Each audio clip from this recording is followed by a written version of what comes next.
ఆమెతో చూసుకునే వాడు ఆమెతో హృదయంలో వ్యభిచారం చేసిన వాడే అంటాడు. కాబట్టి ఆ వ్యభిచారం చేపిస్తానికి తను అలంకరించుకున్న ఆ సౌందర్యం,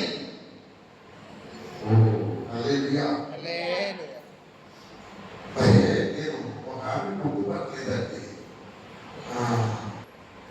నన్ను కట్టానికి నా తల్లి నాకంటే ముందు ముగ్గురు ఆడపిల్లలని కాపాయి. నాతో మా అమ్మ చెప్పేది, అయ్యా ఒక్క మగపిల్లలు నీమని నేను ఏడ్చిన ఏడుపు కదా, ఎంతమంది దేవుడు అంతమంది దేవుడి తిరిగారు కొట్టలేదు. ఏసై దగ్గరికి వెళ్ళాడు ఎవరు ఊరుకోవద్దని పాసం పేరు మామ అక్కడ వచ్చి నాకు తెచ్చిందండి.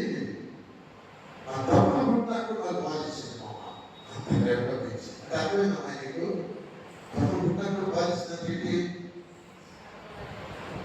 ఆడ అంతా ప్రేమించింది అన్నమాట. తల్లి ప్రేమ మర్చిపోలేదు. అమ్మ గుర్తు చేసుకుంటే నాకు నెట్ వచ్చేసేసి బ్రెయిన్ టీవీ వచ్చేసేసి నేను స్కేల్ టైప్ దాంట్లో వదిలేసాను. చచ్చిపోతాను.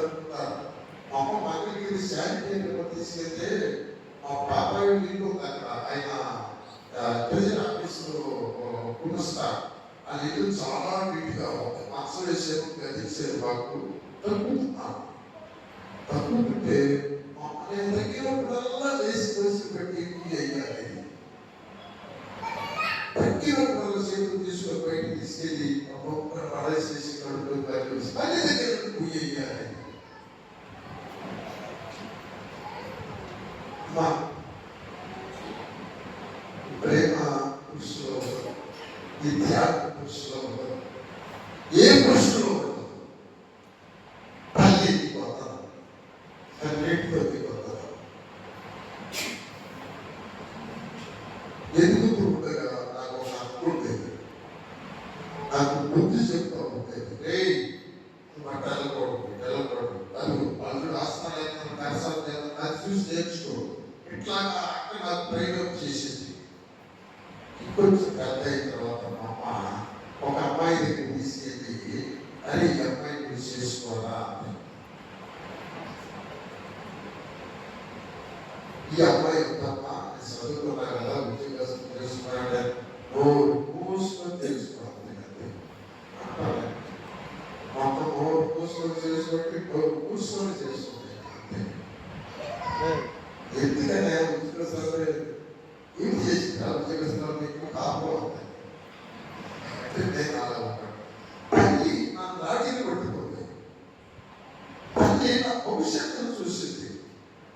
నాకు ఎవరైతే కాపురం చేస్తారో వాళ్ళ గుణాలు చూసింది తల్లి. నా జీవితాంతరం నాకు కలిసిన అర్థం చేసుకుంటే ఒక భార్యను నాకు ఇచ్చి మమ్మదాన్ని మాకు వెళ్ళిపోయింది. ఇక అక్కడి నుంచి ఆమె సొంత మొదలు పెట్టింది. ఒకసారి గమనించాలి. ఇది పుట్టిన దగ్గర నుంచి అమ్మ చూసింది. గమనిస్తే నా జీవితాన్ని పాడు చేసుకొని మెంటల్ గా నేను డిస్టర్బ్ అయిపోయి చచ్చిపోయే స్టేజ్కి వస్తే అమ్మాయి నన్ను బ్రతికించింది. నా మంచి చెడు నా భవిష్యత్తుని వీడికి ఎవరైతే కాపురం చేస్తారో అలాంటి బిడ్డను ఎదిగి ఆ పిల్లనే చేసింది. ఆ దారం వెళ్ళిపోయింది. అక్కడ నుంచి ఏం నన్ను చూస్తా ఉన్నది. ఏం పెద్ద కొడుకులు పుట్టారు. కొడుకులు పుట్టిన తర్వాత ఏ ప్రేమ కొడుకులు ఎదిగెళ్ళింది. నా మీద తగ్గిపోయింది. అమ్మాయి బిడ్డలు పుట్టిన తర్వాత ప్రేమ తగ్గిపోతే ఆడవాళ్ళకి ఈ దేశం తెలియదు. అవునా కదయ్యా? అదంతా నేను అడిగాను, ఏంటి ఇతర సోదరులంటే నీకంటే నాకు ఏంటంటే ఇష్టం. తన బిడ్డలు చేసి ఏం చేసేది మరి నన్ను సొంతానికి ఎట్లాగే కాదు. ఒకవేళ పాపం వచ్చి తగిడి కన్నా అనుకో నాకు దగ్గరికి వెళ్ళిపోతానని వెళ్ళిపోతుంది. ఇప్పుడు నాకు చెప్పిన ఇంకో కొడుకున్నాడే తప్పుతాను. అప్పుడు నాకు కొడుకు కావాల్సి వచ్చింది. అదే చెప్పలేదురా ఆ కూతురు ఆధారంలో ఆ ఎగటకు వస్తుంది. ఆ జీవితం కట్టించిపోదు. పుట్టి దగ్గర నుంచి చచ్చి దాకా నాకు ఎవరు కావాల్సి వచ్చింది. అది స్త్రీ అంటే మా స్త్రీ అనకూడదు కూడా. అమ్మ అంటే తల్లి అంటే జీవములకు తల్లివి నీవు. నీకు హృదయపూర్వకంగా కన్నీటితో వందనాలు. ఆ వందనాలు చెప్పడానికి నేను ఈ గొడవని పెట్టించాను. స్త్రీ అంటే నాకు భలే గౌరవం. మీరు ఏడ్చినా, మీరు శోధించబడినా, మీరు నిందించబడుతున్నా నేను నా పాత్ర చేసుకోలేదు. మీలో ఉన్న త్యాగం ఏ పురుషుల్లో ఉండదు. మీలో ఉన్న ప్రేమ ఏ మగవాళ్ళ ఉండదు. ఖచ్చితంగా చెప్తాను నేను మగవాడి కనుక. ఒక్కవేళ ఒక కుటుంబంలో తల్లి కానీ చచ్చిపోయిందంటే తండ్రి పెట్టు పెంచలేడు, సస్తే పెంచలేడు, సస్తే పెంచలేడు. ఆ బిడ్డలు అనాథలు అయిపోతాడు. భర్త చచ్చిపోతే తల్లి గుడ్డలు పెట్టి పెంచుతుంది. అందుకే తల్లి మదర్, తల్లి మదర్. ఈ గురించి చదివిన లేఖన భాగాలను కొన్ని వివరిస్తారు. రోమిలకు రాసిన పత్రిక 16వ అధ్యాయం కొంతమంది ఆ స్త్రీలను నేను మీ ముందు పెట్టాలని నేను ఆశపడుతుంటా. 16వ అధ్యాయం 1వ వచనంలో ఫీమేల్ అనేటువంటి ఒక ఆమె కనబడుతుంది. జాగ్రత్తగా గమనించండి. ఫీమేల్ దేవునికి స్తోత్రం. చదువు 1వ అధ్యాయం చదువు.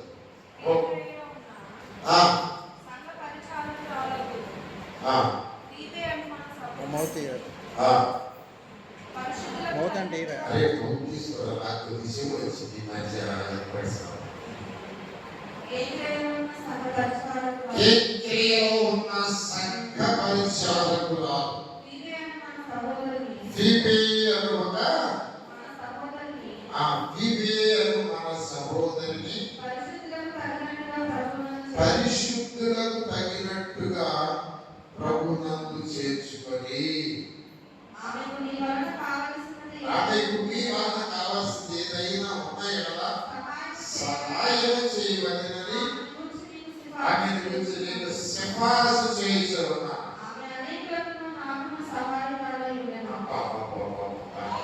ఏమండి ఈ ఫీమేల్ అనేటువంటి ఈ సహోదరి కింక్రియలో ఉన్న సంఘంలో పరిచారం చేసే స్త్రీ అంటే సంఘంలో పరిచారం అనేది సేవకుడి పరిచారంతో సమానం, సేవకుడి సేవతో సమానం. చాలా మంది ఇది మర్చిపోతున్నారు. ఇక్కడ ఒక రోజు చీపిడేసి ఊడిస్తే నీకు నీ కుటుంబానికి వచ్చే దీవెన నేను వర్తించలేదు. ఎందుకంటే దేవుడి ఇంట్లో పరిచారం చేస్తున్నారు. ఇక్కడ ఒక ఇస్త్రాన్ని తీసేస్తే ఇక్కడ నువ్వు ఈ మధ్య ఆవరణంలో నువ్వు దేవుడి కొరకు ఏ పని చేసినా దాన్ని కొలిసి దేవుడిని దీవెనిస్తాడు, ఖచ్చితంగా ఇస్తాడు. లోకంలో నువ్వు ఎన్ని పనులన్నా చేయి, జీవితం అంతా ఖర్చు పెట్టు, శ్రమ ఖర్చు, రక్తం దారిపై ఈ రీత్యా దేవుడిని కాబడతాం. హల్లెలూయా. ఈ ఫీమేల్ అనేటువంటి ఆమె సంఘ పరిచారకురాలని చెప్తున్నాడు, పరిశుద్ధురాలని చెప్తున్నాడు. పరిశుద్ధులకు తగినట్టుగా ఆమెను చేర్చుకోండి. ఒక పరిశుద్ధులను మీరు ఎలా చేర్చుకుంటారో ఈ ఫీమేల్ అలా చేర్చుకోండి. ఎందుకంటే ఆమె పరిచర్య చేస్తుంది.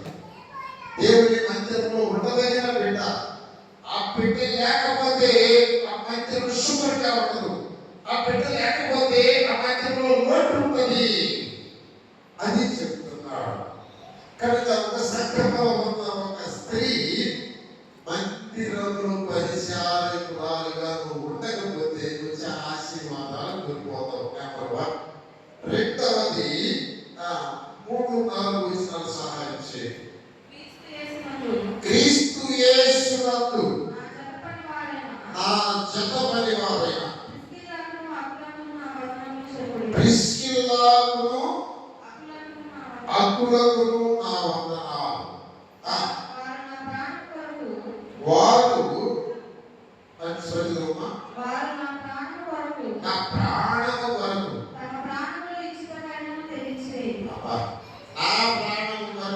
ప్రాణములు ఇచ్చుటకైనను తెగించిన మరియు వారి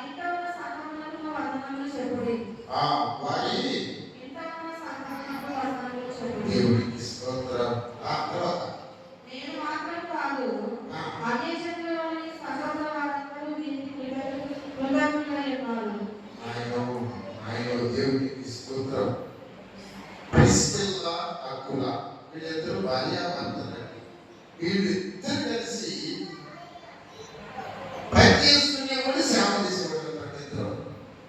అది చెప్పంటారా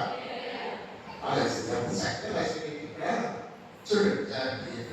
క్రీస్తునందు నా జత పరివారం. పౌలు గారు అంటాడండి, పౌలు గారు ఈ ప్రపంచమంతా దాదాపు 3-4 సార్లు చుట్టి ప్రాణానికి తెగించి దేవుని పని చేసేవాడు. పౌలు గారితో సమానంగా అక్కులా ప్రిస్కిల్లా చేశారట. అక్కులా కంటే ప్రిస్కిల్లనే ఒక పెట్టు పైన పెట్టాడు పౌలు గారు.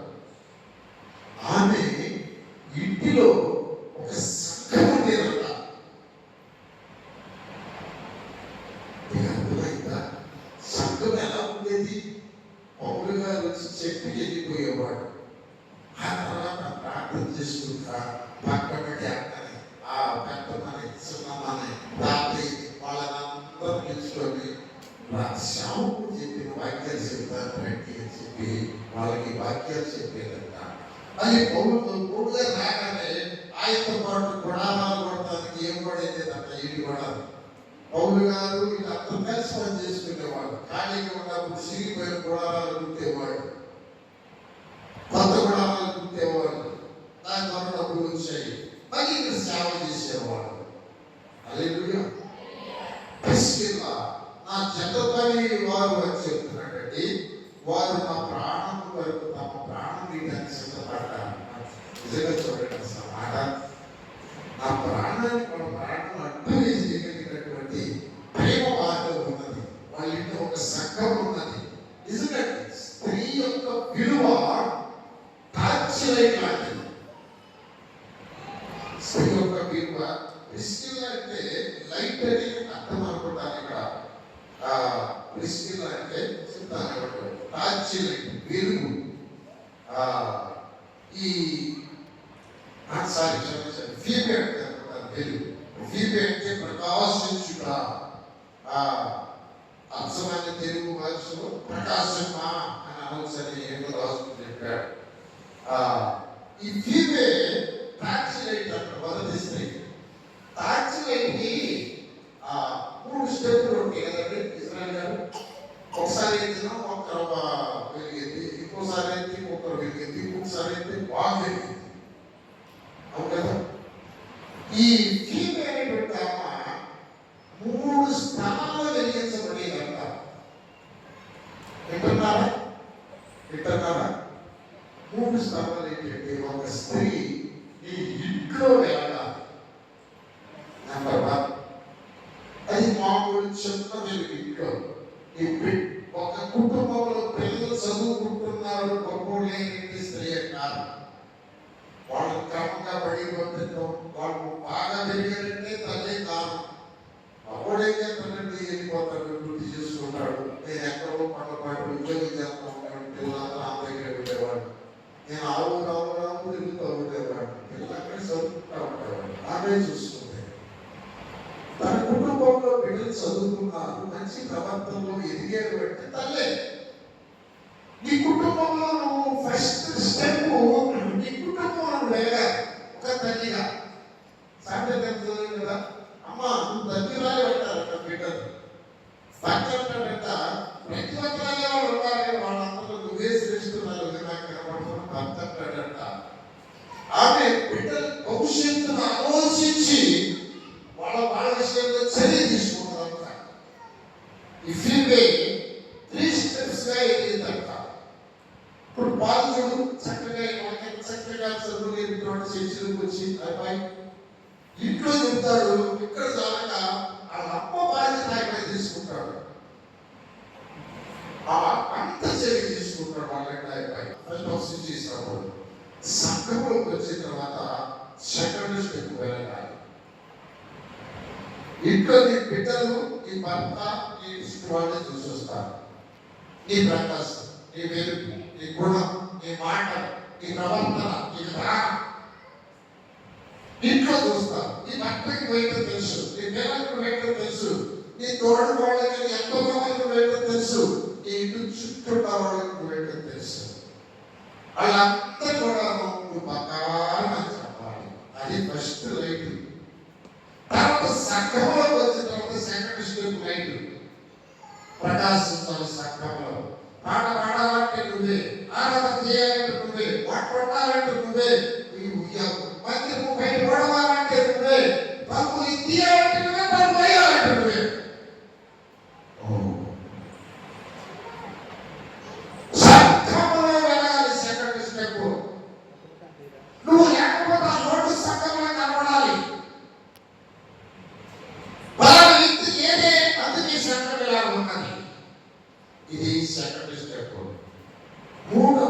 ఏంటంటే ప్రిస్కిల్లా స్టెప్. ఇప్పుడు మూడో వచ్చిన చదవండి. మూడో స్టెప్ వెలుగు ఏంటంటే త్వరగా చదవాలి. క్రీస్తు యేసునందు నా చెరపని వారైన ఆ, ప్రిస్కిల్లాకును కబోతులు. అకులను నా వందనములు చెప్పుడి. ఆ, వారు నా ప్రాణ కొరకు తమ ప్రాణములు ఇష్టమైనను తెగించిరి. మూడో స్టెప్ సేవకుడి కోసం ప్రాణం పెట్టడానికే తెగించాలి. సంఘంలో ఆ తల్లులు చదవాలి. మరియు వారి ఇంట్లో ఉన్న సంబంధము రెండు వాళ్ళ ఇంట్లో ఒక సంఘం ఉండాలి. నేను మాత్రం కాదు, ఆ, అన్యజనులలోని సహోదరుల వారందరూ వీరికి కృతజ్ఞులై ఉన్నారు. ఇప్పుడు రెండు చేతులు ఎత్తి స్తోత్రాలు చెల్లించండి. ఇది మూడవ స్టెప్ లైటింగ్. ఆ లైట్ వేస్తే అన్ని జనులందరూ కూడా ఆ ప్రిస్కిల్లా కుటుంబానికి వందనాలు చెప్పండి అని చెప్తున్నారంటే ఎంతమంది లైటింగ్ ప్రకాశం ఏమండి. ఫస్ట్ సేవకుడి కోసం ప్రాణం పెట్టడానికి సిద్ధంగా ఉన్నారు ఆ కుటుంబం. పౌలు గారి మీద ఏడు వారానికి వాళ్ళంటూ ఉంటే అవసరమైతే పౌలు గారి బదులు వాళ్ళే దెబ్బలు తింటారు, వాళ్ళే బయటకు వస్తారు. మా ఇష్టం, మా ఇల్లు మేము బట్టి పెట్టుకున్నాం. వాడు ప్రాణం పెట్టడానికి సిద్ధంగా ఉండేవాళ్ళు. ఆ తర్వాత ఏమో రాశారమ్మా, వాళ్ళ యొక్క సంఘం ఉండేదన్నమాట. సంఘం నిజండి. ఈ ఇంట్లో ఒక సంఘం. సంఘం అంటే ఏంటంటే రేపు వాక్యం చెప్పగా ఈ ఖాళీ టైంలో ఈ ఇంట్లో వాళ్ళని తోడుకోవడాన్ని వాళ్ళు పరిచయం వాళ్ళ నలుగురు కూర్చోబెట్టుకుని ఒక గంట ఖాళీ టైం. పిల్లలు బడి పంపించావు, భర్తలు గుడికి పంపించావు, పనికి పోయాడు, అన్నం పెట్టావు, పట్టుకుంటూ పని అయిపోయి తీసుకుని కూర్చొని ప్రార్థన చేసుకోవాలి. కొంచెంసేపు ఖాళీగా ఉంది. అటు నడుము వాల్చకుండా పద్ధతిగా నిద్రపోకుండా ఏమిటి సోమరిలాగా కాకుండా ఆ బిడ్డలు పడికి లేదా క్షేమంగా రావడానికి ప్రార్థన చేసుకోండి. నా భర్త పనికి వెళ్ళాడు కదా, ఎలాంటి తాగు వ్యసనం లేకుండా క్షేమంగా తిరిగి రావాలి. మా సహోదరులు కొంతమంది బాగాలేదు పాపం. రాష్ట్రంగా లేదు, అసలు వాక్యం సరిగ్గా చెప్పడం లేదు. నేను ఒక్కడే కాదు, అక్క వస్తావా, శాంత అక్క వస్తావా, సోరం చెల్లి వస్తావా, ఆ నలుగురిని గుర్తించి ప్రార్థన చేసుకుందాం. రాత్రి భాషగా చెప్పిన వాక్యం నా గుర్తు తాగిదక్క కూర్చొని ప్రార్థన చేద్దాం. అక్కడ ఒక పాట పాడక్క, అక్క నువ్వు చిన్న వయసున ఆరాధించి అక్క నువ్వు వాక్యం చదవక ప్రార్థన ప్రారంభిద్దాం. అక్క ఇదిగో నా బిడ్డ బడికి లేరు, ఈ బిడ్డకి లేరు, మనతో ప్రార్థన చేసుకుందాం, ఒక్కొక్కరితో ప్రార్థన చేసుకుందాం. అంతా అయిపోయిన తర్వాత ఆయన వచ్చే టైం అయింది, పిల్లలు వచ్చే టైం అయింది, తీసుకుపోదాం. హల్లెలూయా. నీతో సంఘం ఉంటుంది, నీతో వెలుగు ఉంటుంది, నీతో దూతలు ఉంటారు, నీతో ఆత్మ ఉంటారు. తల్లి ఉండగాలి. నువ్వు శాపంగా ఉండకూడదు, నువ్వు చీకటిగా ఉండకూడదు, నువ్వు అనేకులు అడ్డుపడగా ఆటంకంగా ఉండకూడదు. నువ్వు తల్లి. ఇదిగో అంటే ప్రకాశం. ఎంత ప్రకాశించి సంఘంలో ప్రకాశించి అనేక స్థానాలు అన్ని జనులు అందరూ వాళ్ళు చెప్పేటట్టుగా ఈ ప్రార్థన కోసం అనేకులు వస్తా ఉండేవాళ్ళు వాళ్ళ ఇంటికి. ఇదిగో ప్రిస్కిల్లా ప్రార్థన చేస్తేనమ్మా మనం భయంకరంగా తలకాయ నొప్పి తలలాడిపోతున్నాను, ఎమ్మడి తగ్గిందమ్మా. ఒకసారి ఉద్యోగం ఉంటుందంట, ద్రాక్షావళి సాక్షి చెప్పింది. వెంటనే ద్రాక్షావళి ఉంటుంది, ఒక సాక్ష్యం నాకు గుర్తుంది. పోయిందంట. అప్పుడు చెప్పారు కదా ద్రాక్షావళి తేలిపోతాయి, తప్ప తిరిగిపోయింది. అది ఊళ్ళో వాళ్ళందరూ తెలియదు. ఊళ్ళో ఉంటే తెలియకే దేవుడు కదా ప్రార్థన చేయించుకోవాలి. అంటే తెలియాలి, ఊరంతా ప్రకాశించాలి. అది మూడు ప్రకాశం. రాజు గారి కాలంలో పండ్ల సంవత్సరాలు గారి వారి ద్రాక్షావళి ప్రార్థన చేస్తే దేవుడి విషయం ఎరిగిపోయింది. దెబ్బకి ఆ అమ్మ చేత ప్రార్థన చేయించుకోవాలని అందరూ రావాలి. అంటే ద్రాక్షావళి కాదు, ఏదో ఒక వాణి, ఒక ప్రిస్కిల్లా, ఒక గ్రేసు, ఎవరైనా సరే మీ ప్రార్థన అట్లాగే జవాబిచ్చేందుకు ఆకర్షించేటట్టుగా ఉండాలి. అలా ఉన్న ప్రిస్కిల్లా యొక్క గృహము హల్లెలూయా. అన్య జనులు వందనాలు చెప్తున్నారు. అన్ని జనులు ఒక సంఘాలు, ఒక కుటుంబానికి వందనాలు చెప్తున్నారు. ఒక కుటుంబంలో ఒక స్త్రీ వందనాలు చెప్తున్నారు. అమ్మా, ఇది ఎంత ఆశీర్వాదం! ఇది నీ బిడ్డలకి ఎంత ఆశీర్వాదం!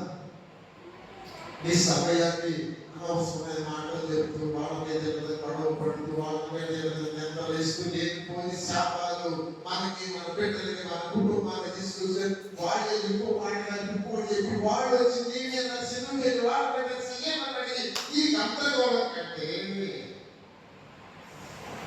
చక్కగా నీ బతుకులు చేసుకొని నీ బిడ్డల కోసం, నీ భర్త కోసం, నీ కోసం, సేవకు కోసం, సమయం కోసం నువ్వు సేపు కన్నీటితో ప్రార్థన చేయడం ఎంత విలువది నీకు. కనుక ఒక స్త్రీ 3 స్టెప్పులుగా వెళ్ళగాలి. నీ ఇంట్లో వెళ్ళగాలి, నీ చర్చిలో వెళ్ళగాలి, నీ ప్రాంతంలో వెళ్ళగాలి. అన్ని జనుల మధ్య. హల్లెలూయా. సరే, తర్వాత 6వ వచనం చదువుతాను. 6వ వచనం 16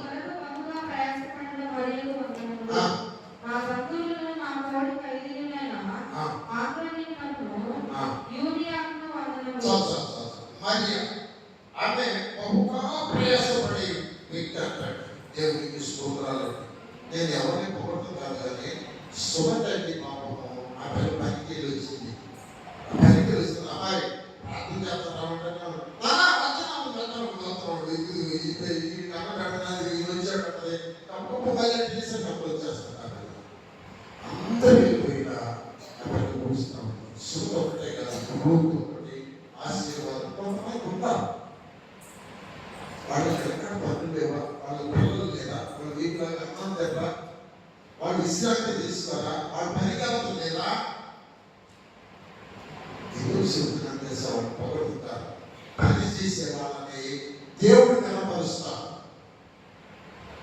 ఆ మరియా చదువమ్మా బహుగా ప్రయాసపడింది మరియు వందనం. తర్వాత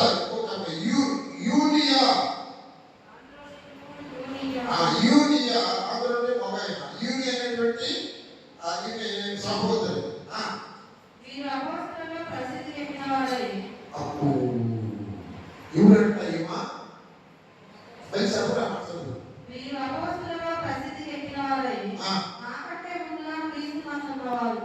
చెప్పరా ఈ యూనియా మాట అపోస్తులులో ప్రసిద్ధికి ఎక్కిందంట. అంటే స్త్రీలలో కూడా అపోస్తులు ఉన్నారు ఆ రోజుల్లో. పౌలు గారి అంటే సీనియర్ అంటే మరొకసారి అమ్మ వందలు మీకు తల్లులు ఎంత గొప్పవారు ఉన్నారంటే, అసలు అపోస్తులైన పౌలు గారి ఏంటంటే గ్రేటెస్ట్ సూపర్ అయిన నాకంటే సీనియర్ యూనియా. ఆమె అపోస్తులలో ప్రథమరాలు. నిజంగా స్త్రీలు ఇంత గర్వ వహించిన వారు మీకు తెలుసా అమ్మా? మీరు నేనేమి తెలియనట్టు అమాయకంగా ప్రార్థన చేయబడి తనకైపోతారు. అపోస్తులు ఉన్నారంట. నిజంగా మీ పరిచర్య మీ ఇంట్లోనే కాదు, సంఘంలో ఉంటారు. సంఘంలోనే కాదు, అనేక ప్రాంతాలకు మీ ప్రార్థన, మీ నీతి, మీ సాక్ష్యం ఒక సువాసన వలె, ఒక సంపంగి పువ్వు ఎక్కడో ఒక పొదలో ఉంటే ఆ వాసన ఎలా వెదజల్లిందో అలాగ మీ కీర్తి వెదజల్లాలని ఈ ఫీబే కన్యజనులందరూ వందనాలు చెప్తున్నారు. ఏమని ఆ ఫీబే తీసుకెళ్ళారు. ఫీబే వెలుగుగా వచ్చేసింది. నాకు టైం అయిపోయింది. ఇక్కడ చాలా మంది స్త్రీలు ఉన్నారు. వీళ్ళందరి గురించి నేను చెప్పలేదు. ప్రభువుతో ప్రయాసపడిన ఇంకో కారణం ఉంది చూడండి. 12వ వచనం. ప్రభువునందు ప్రయాసపడు కృపైనాకును కృపాసారమును వందనములు. ఓకే, ఇక్కడ ఇద్దరు సహోదరులు ఉన్నారు. ఏమండి? త్రుఫైనా, త్రుఫోసా. వాళ్ళిద్దరు ప్రభువునందు ప్రయాసపడేవాడే. నేను ప్రశ్నిస్తానంటే ఒక సేవకుడు నేను బాధపడద్దు. వస్తారు, కూర్చుంటారు, కొంతమంది నిద్రపోతారు, కొంతమంది ఎనరు, కొంతమంది అటు ఇటు మాట్లాడతారు, వెళ్ళిపోతారు. మీకు ఏం ప్రయోజనం? ఇల్లు పెట్టారు, త్యాగం చేశారు, పూజ చేయలేదు, పనులు పెట్టారు. వచ్చిన తర్వాత కొంత దేవుడి దగ్గర తీసుకెళ్ళాలి కదా. మీరు సంఘంలోకి వెలుగు, సంఘంలో నీ పాత్ర. కనీసం నీ గురించి ఒక వాక్యం తీసుకెళ్ళి ఒక వ్యక్తికి చెప్పడానికి ఏంటి ఈ చెప్పే వాక్యం ఏంటి, దీనివల్ల ఏం వస్తుంది, అది నా హృదయానికి తాకినప్పుడు, అది నేను అనుభవించినప్పుడు నేను మౌనంగా ఉండలేనండి. నేను అనేక మందికి చెప్తాను, ముందు అసలు వాక్యం మీద నీకు ఆశ కలగాలి, ఆ వాక్యం మీద ప్రేమ కలగాలి, నీకు ఆ వాక్యము నిన్ను తృప్తిపరచాలి. అప్పుడు నువ్వు దాన్ని వదిలిపెట్టలేవు. నువ్వు అనుభవించినటువంటి ఆ తృప్తి నలుగురితో పంచుకుంటావు, వాళ్ళు కూడా రక్షించబడతారు. కనీసం వాక్యం విన్న తర్వాత ఆ వాక్యాన్ని గుర్తు పెట్టుకుని ప్రార్థన చేయకుండా ఉండాలి. సంఘంలో నీ ప్రకాశం కలగాలి అంటే కనుక తల్లి చాలా శ్రేష్ఠురాలి. నీ మీద ఎంత ప్రార్థన అంటే నీ బిడ్డలు, నీ మనసంతానం, నీ భర్త, నీ అత్త, నీ మామ, నీ తల్లి, నీ తండ్రి, నీ మరిది, నీ బావ, నీ బాబాయిలు, వీళ్ళందరినీ మీద ఆధారపడుతున్నారు. వాళ్ళ వృక్షం మీద ఆధారపడుతుంది, నువ్వు దాచి కన్నింటి మీద ఆధారపడుతుంది, నువ్వు వెలిగే లైట్ మీద ఆధారపడుతుంది, ఈ సాక్ష్యం మీద ఆధారపడుతుంది. ఒక కుటుంబంలో ఒక స్త్రీ రక్షించబడితే ఆ బంధువులందరికీ ఎంతో ఆశీర్వాదం, ఎంతో ఆశీర్వాదం, ఆ బిడ్డలకు ఎంతో ఆశీర్వాదం. ఆ రక్షణ అనేది 100% నిజమైన రక్షణ అయి ఉండాలి. ఏదో ప్రార్థన వస్తున్నాను వెళ్తున్నాను 100 సంవత్సరాలు వెళ్తున్నాను ఏం లేదు. ఏం నేర్చుకున్నావు నువ్వు ప్రార్థనకు వచ్చి? వాక్యం నీకు ఏం నేర్పింది? దేవుడు ఏమి ఇచ్చాడు నీకు? దేవుడు ఏం పొందుకోలేవు దేవుడితో వచ్చు. అది చాలా టైం అయిపోయింది.